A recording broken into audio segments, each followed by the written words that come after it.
A very good day to you all out there. My name is Moses Mwonge, and I am a teacher by profession, and I am here to throw more light or to break down to us the Uganda's Teachers Code of Conduct. Now, the Teachers Code of Conduct is listed or is part of the Education Service Act of 2002, and there are several provisions under it that are talking about how the teacher should be conducting themselves. In other words, to maintain the ethical bit or the part that the teacher has to maintain as they execute their profession. It entails a teacher as someone or membership to the teaching profession as someone who has undergone training, a teacher training, attained a certificate, and also been registered by the Education Commission or through the Ministry of Education. It also talks about the teacher being one who has been able to register, of course, attain a certificate, but also been able to register with the Ministry of Education, fulfilling all the provisions of the Education Act. But in other circumstances, also talking about that someone who may not have the above, as we have stated, but has been given a license by the Ministry of Education after meeting the requirements necessary to be given a license as a teacher. So that is what the the Teachers Professional Code of Conduct talks about in regards who a teacher is, who qualifies as a member of the teaching profession. Now, we will go to the responsibilities of the teacher to the learner. Now, what do we mean here? One, the core part of the teacher, of the teaching profession, the responsibility of the teacher is to their learner. Whatever happens in the learner's life is the teacher is responsible. So in other words, whatever you do as a teacher or those who are aspiring to be teachers, you must be able to understand that whatever you do, your primary role is to take care of the learner under your care. Secondly, the teacher shall be the guide in order to develop the learner holistically, body, mind, soul. In other words, the entire personality of the learner depends on you, the teacher. If you are really out there and you're teaching, and the products or the children that you're teaching do not end up to have a good personality of what the society perceives, you, the one who taught them, you are partly responsible. So have that at the back of your mind as a teacher, that this is part of our professional code of conduct, in other words, the responsibility of our responsibility to the learner. As well, the teacher, you are not expected to reveal information or to divulge information that you received in confidence or in secrecy of the information is about the learner, but then you tend to give it out or reveal it unnecessarily where it's not due required. You must have confidentiality based on the information that has been given to you or the privilege you have as a teacher to know that information. However, the code of conduct allows you to be able to reveal such information in case it is required by law or in the event that it is in the interest of the learner. So let's take note of that. Not necessarily that if you are withholding information and then it turns out that it might be to the danger of the learner, then that's wrong. So where the law requires you or where it's in the interest of the learner, please you go ahead and do so. And then secondly, that you must recognize that as a teacher, that there is a privileged relationship that you have. By virtue of you being a teacher, it's a privilege position that you are in. But the code of conduct cautions us or tells us not to abuse that privilege. How? Not to abuse that privilege by misusing that relationship or that professional relationship to exploit the learner. That would amount to misconduct as teachers. So it's a word of caution, and I implore you to, please, teachers, take caution of that.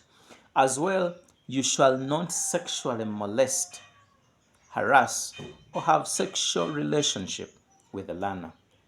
We hear in the newspapers of cases of teachers raped, teachers defiled, Now that is not expected because these are your learners.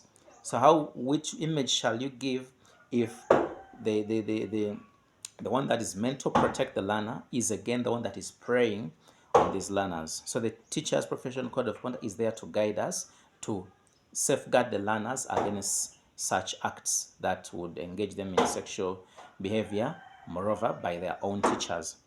Then number four is that to protect the learner from conditions that interfere with learning or harmful to the learner's health safety.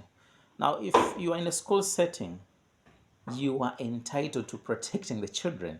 Not that something has scared you and then you are running away without even minding the children. But in the overall meaning of it is to ensure that the environment in which you're teaching is safe and is convenient for the learners that are in your control. Now, next is that you must provide an opportunity as a teacher for this learner that is under your control to exploit their potential while during their course of stay in school or during their course of stay while you're attending to them. How do you do this? Paying attention to their abilities. You must be able to pay attention to their abilities so that you lift that potential in them, and as well their disabilities so that you can know where to uplift them where they are weak or where they are not able to be up to the task so that they reach the potential that they are meant to be as learners. That is your role and responsibility to the learner as a teacher. Okay, let's go to the next one, and that is maintaining a safe and challenging learning environment. We all know that one of the key factors of learning is the environment, the learning environment. So the learning environment must be safe and must be challenging. It must provide those attributes that enable learners to really challenge themselves, to yearn for knowledge, to seek a better understanding, and that is all your responsibility as a teacher to ensure that it's done. In a school. For example, set up model gardens. These can help the learner to have an environment where they are able to learn from.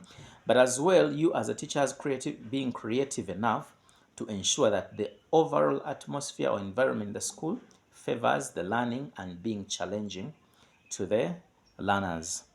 Next is refrain from using learners' labor for private or personal gain. We have gone to school where teachers are using students or their learners to sell items for them during maybe break time. Now that is exploitation.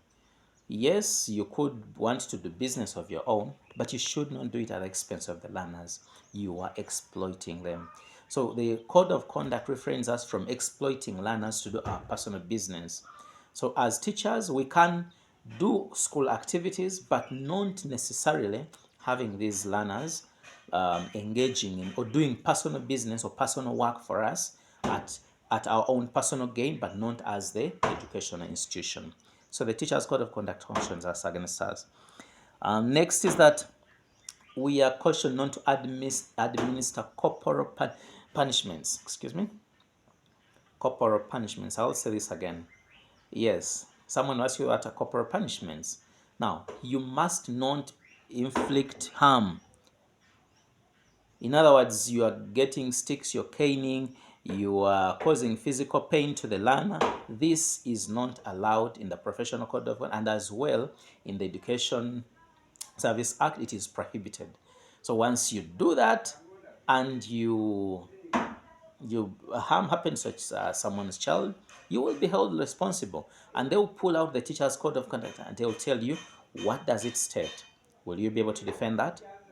So thank you very much for today's session. We will have another session next time so that we can expound more on the teacher's code of conduct. And then as we go on in our series, we shall be able to critique and find out how well are teachers being able to adhere. How well are the different parties mentioned in the teacher's code of conduct being able to adhere to the articles as stipulated in the code of conduct. Thank you very much. Once again, I'm Moses Mwonge, and have a good day.